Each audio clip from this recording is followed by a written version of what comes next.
I've been out there. Those police are scared to death.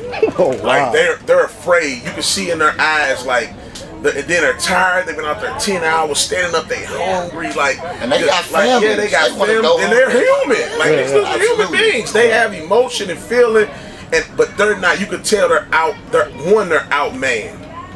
It's 4,000-5,000 people out there.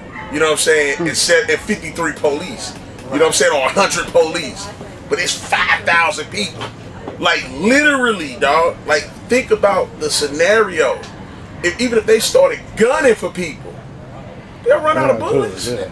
You know what I'm saying? We was talking about this. You got to consider that Ferguson, at one point, it wasn't even that many black people out there. Right. It was a time growing up where if you didn't even drive in Ferguson if you was black. Oh, really? That's like you ain't. I mean, it felt like you was going on a trip. Like my auntie stayed out there. You felt like it took you an hour to get to Ferguson. And Ferguson is infamous. Like that's why people outside of St. Louis don't understand that. Like Ferguson and Jennings police are infamous for doing something to people. Yeah. You know what I'm saying? Like, this isn't nothing that people in St. Louis are making up. My little cousin right now has a case that they're filing against Ferguson. Like, they beat my little cousin unconscious and broke his jaw while he was handcuffed, stomped him out, sicked the dogs on him. Dogs bit him. He has hospital reports, police report, everything. You know what I'm saying? Like, the police stomped him out, bro, till they broke his jaw. Lil' cuz say he went unconscious. Only way he came back conscious because they were still kicking him from his head banging the ground. And it woke him back up. You know what I'm saying? Like, he was in a wheelchair, bro. He couldn't even walk. You know what I'm saying? They beat him that bad.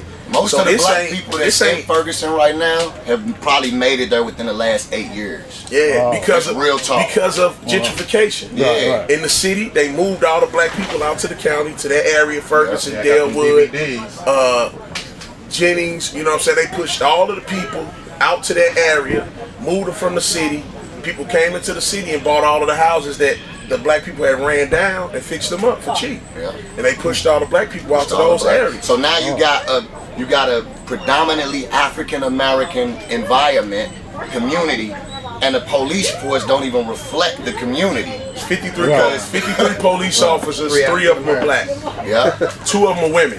And it's always been that, because we wasn't never even out there. You know what I'm saying? So it's a lot of things that play into the situation. You know, and that actually made it worse on the back end, because when you have the protesters lined up in a line facing the police, all of the police are white. Yeah, put a black. So it looks like even if all of those police on that line in their head are saying like, man, God, like, why is this happening? I love them. These are people I love. Like, if these police are in their head praying, like, God, don't. The picture it paints for the rest of the world to see, it draws a picture of racism. Absolutely. And for the people on that side of it that are angry, it furthers their anger, because they're looking and the police are not responding and talking, because that's protocol. So a policeman can't say, man, I love you, man. I'm doing my job. I love y'all. Like, it wasn't me. I didn't have nothing to do with it. They can't say none of that. Right. So they're standing there being stone-faced, and the dude like, man, you know what I'm saying? My own house, and a white police officer have pulled up on me, and I'm sitting in my car in front of my house where I pay bills, everything at, you know what I'm saying? Taxes, you know what I'm saying? Right. Police officer pulled up on me and said, what are you doing out here? What do you want? You know what I'm saying? Right. It's broad daylight. This ain't 1, 2 in the morning. Right. This broad day, it's 1, 2 in the afternoon. You know, like, what do you want? What are you doing here? My wife can testify. Every time I'm by myself late at night, and a police officer pull me over before I know what color they are, I call my wife, because I know I have a horrible criminal record. And I'm like, anything happen right now, if this dude nervous for whatever reason, if he's on whatever kind of kick he's on, and he want to flex with me right now and kill me right here, nothing's gonna happen.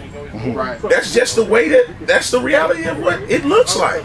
So that's why people are upset and riled up, because based off of past, it looks like nothing's gonna happen. And one thing we not saying is that we don't value police officers or they all are bad. We understand, like, man, you in a line of duty where it's dudes killing police officers. Yeah. That's a real reality. Yeah. So we understand that and we sympathetic towards that as well, and being in that position and those who are giving their time. All officers are not crooked. I know some dope officers, man, that serve in and outside of the city. You know, that love people. White and black. White and black. And that's not on the authority kick. It's not looking to just take over, but literally got on the force hoping that they could actually be an agent of change. So we just saying, man, salute, and we praise God for all those brothers and sisters who serve in that regard. And this isn't a forget the police thing, you know what I mean? Because scripture is clear about our heart and burden and look towards authority as well. So.